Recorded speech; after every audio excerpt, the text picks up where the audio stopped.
Okay, on to question number 5. So this is a debugger question again, but it is related to the function stack. So if we are calling a function, what happens on the stack? So the first part here is straight from a diagram in the book, but I'll talk through it a little more.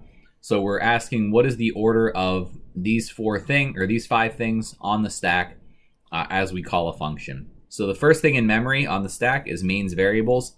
Remember, we build our stack from bottom up, and main is always going to execute first. So main is the first thing that we put on the stack. So main's variables are always at the bottom.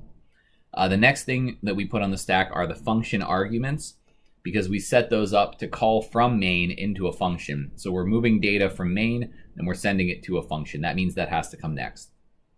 The next thing we have to do is save both the EIP and EBP values so that we can restore back to main whenever we return from the function we called. So we need to store the return address and old EBP.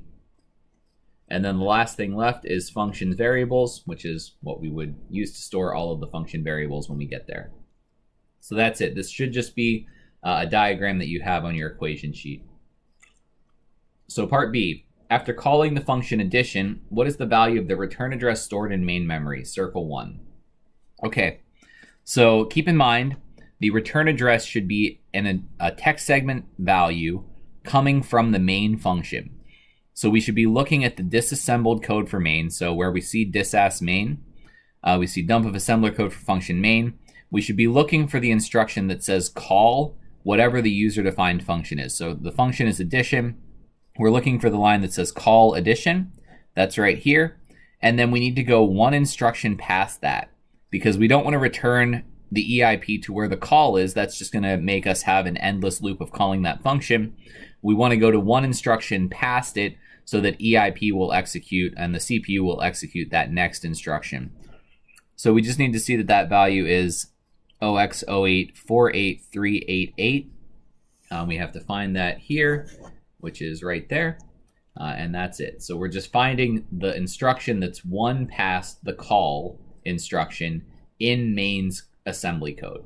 So again, look for main, look for the call, move one instruction past that. That's the address of the return address. Next up, after calling the function addition, what is the value of old prior EBP stored in main memory? Okay, so old or prior EBP is always going to be pretty much the same for us, given our setup. All we really need to know here is where did we have a breakpoint that we printed the value of EBP.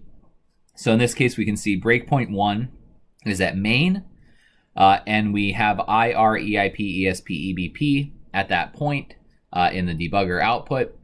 So all we have to do is copy down the value from EBP that's shown there, which is BFFF F818. So that's it. Just a couple quick questions on how functions work and how they look in the debugger.